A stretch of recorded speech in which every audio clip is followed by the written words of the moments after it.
আসসালামু আলাইকুম। জুলাই গণ অভ্যুত্থানে ২,০০০ মানুষ জীবন দিয়েছে, হাজার হাজার মানুষ আহত হয়েছে। এত বড় গণ অভ্যুত্থানের পর হয়তো আমরা ভেবেছিলাম রাজনৈতিক দলগুলো বিভাজনের রাজনীতি ভুলে গিয়ে তারা নিজেদের মধ্যে আত্মসমালোচনা করে দেশের মধ্যে একটি রাজনৈতিক ঐক্য গড়ে তুলবে, যেটা একটি দেশের স্থিতিশীলতার জন্য সবচেয়ে গুরুত্বপূর্ণ বিষয়। সাম্প্রতিক সময়ে দেখলাম দুইটি বড় রাজনৈতিক দল একে অপরের সমালোচনায় ব্যস্ত, কিন্তু তারা এটা বোঝে না তারা যে একে অপরের সমালোচনা শুরু করেছে, বিভাজনের একটি রাজনীতি শুরু করেছে, এটা একটি ভয়ঙ্কর রূপ নিতে পারে রাজনৈতিক সংস্কৃতিতে। তাই আমি রাজনৈতিক দলগুলোর কাছে আকুল আবেদন জানাচ্ছি, আপনারা এই বিভেদের রাজনীতি থেকে সরে আসুন, নইলে দেশের মানুষকে আরো অনেক মূল্য দিতে হবে। এত বড় গণ অভ্যুত্থানের পর আপনারা কিভাবে রাজনৈতিক দলগুলো নিজেদের মধ্যে একে অপরের সমালোচনায় ব্যস্ত?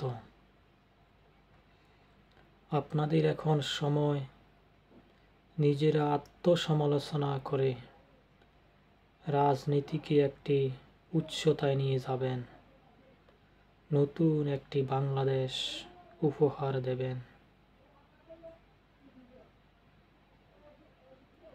তাই আপনারা আর বিভেদের রাজনীতি করবেন না, দেশের মধ্যে একটি রাজনৈতিক ঐক্য গড়ে তুলুন। এই দেশ রাজনীতির জন্য বারবার ফিসিয়ে গেছে, আর কখনো এই দেশকে রাজনৈতিক সংঘাতের দিকে নিয়ে যাবেন না।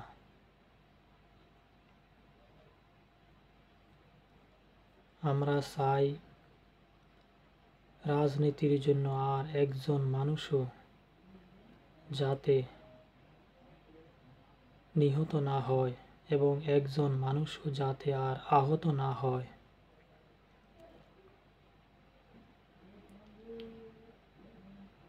বাংলাদেশ নতুন একটি স্বপ্ন দেখা শুরু করেছে, সেই স্বপ্ন দেখার মাঝে আপনারা বাধা হয়ে দাঁড়াবেন না।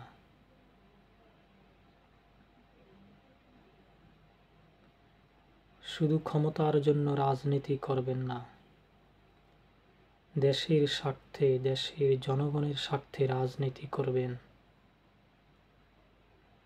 ক্ষমতা হচ্ছে ক্ষণস্থায়ী, কচু পাতার ফানির মতো, যে কোনো সময় ক্ষমতা চলে যেতে পারে।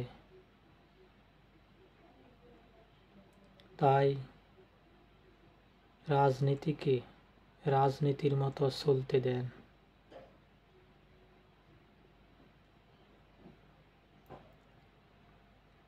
এই বাংলাদেশ আর কখনো যাতে পিছনের দিকে না যায়,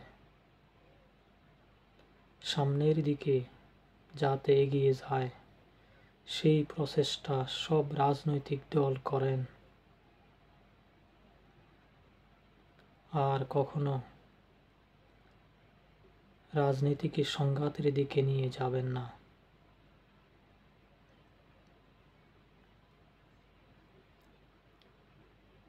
জুলাই গণ অভ্যুত্থানে মানুষ অনেক রক্ত দিয়েছে, তাদের সেই রক্তের কথা আপনারা মনে রাখবেন।